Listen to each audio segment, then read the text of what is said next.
Hello नमस्ते, मैं हूं डॉक्टर आशिमा, गायनेकोलॉजिस्ट। हमारे पास एक बहुत कॉमन सवाल आता है कि मैम सोनोग्राफी देख के बताइए कि हमारी नॉर्मल डिलीवरी होगी या फिर सिजेरियन सेक्शन होगा। तो आज हम इस बारे में डिस्कस करते हैं कि सोनोग्राफी में ऐसे कौन से पैरामीटर्स होते हैं जिनसे हमें ये पता चलेगा कि नॉर्मल डिलीवरी के जो चांसेस हैं वो ज्यादा है।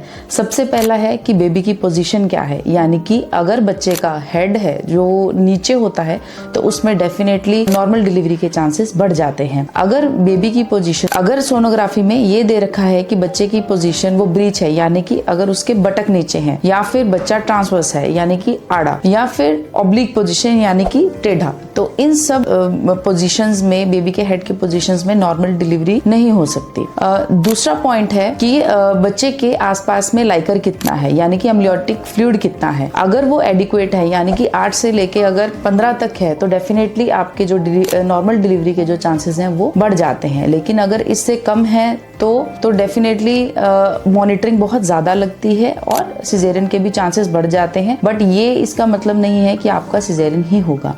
थर्ड पॉइंट है बच्चे के गले में अवलनाल का आना। अगर तो एक है और लूज कॉर्ड है, ठीक है, अगर सिंगल लूप ऑफ कॉर्ड है तो कोई प्रॉब्लम नहीं है, नॉर्मल डिलीवरी डेफिनेटली हो सकती है। एंड उसके अंदर भी आपको क्लोज मॉनिटरिंग रखनी पड़ती है कि अगर मान लो सिंगल लूप ऑफ कॉर्ड है लेकिन जो कॉर्ड है वो शॉर्ट है और टाइट है बच्चे के आजू बाजू, तो बच्चे की धड़कन कॉन्ट्रैक्शंस के टाइम पे ऊपर नीचे हो सकती है, जिस वजह से आपको क्लोज मॉनिटरिंग लगती है इसमें। अगर लूप्स ऑफ कॉर्ड अगर 2 दे रखे हैं, 2 से ज्यादा है, तो उसमें के नॉर्मल डिलीवरी के चांसेस थोड़े कम हो जाते हैं। फोर्थ पॉइंट है कि बच्चे का वजन कितना है। अगर बच्चे का बेबी वेट 2.5 से लेके 3.5 तक है तो डेफिनेटली नॉर्मल डिलीवरी के चांसेस आपके बढ़ जाएंगे। लेकिन अगर बच्चे का जो वजन है 3.5 से अगर ज्यादा है, यानी कि 3.5 to 4 या 4 kg प्लस, जो कि जनरली जिन मदर्स को डायबिटीज होती है प्रेगनेंसी में, उस केस में देखने को मिलता है, तो उस केसेस में नॉर्मल डिलीवरी थोड़ी सी डिफिकल्ट हो जाती है और उन केसेस में शोल्डर डिस्ट्रोशिया होने के चांसेस बढ़ जाते हैं। आप ये समझे कि अगर बच्चे का साइज बड़ा है, बच्चे का हेड बड़ा है, तो जो डिलीवरी का जो रास्ता है वो उसके कंपैरिजन में छोटा पड़ जाता है, तो इसलिए नॉर्मल डिलीवरी के जो चांसेस है वो थोड़े से कम हो जाते हैं। फिफ्थ पॉइंट है प्लासेंटा, यानी कि प्लासेंटा की पोजीशन कहाँ है। अगर प्लासेंटा आपका फंडल रीजन में है, एंटीरियर है या पोस्टीरियर है, तो डेफिनेटली नॉर्मल डिलीवरी के चांसेस हैं।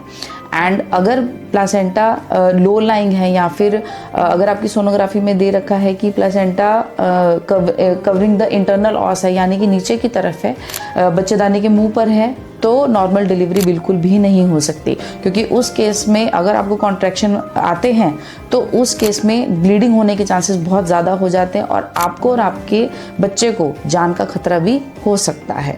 ये सब पॉइंट्स तो हमने जान लिए, लेकिन ये भी समझना जरूरी है कि सिर्फ सोनोग्राफी ही एक डिसाइडिंग फैक्टर नहीं होता नॉर्मल डिलीवरी का।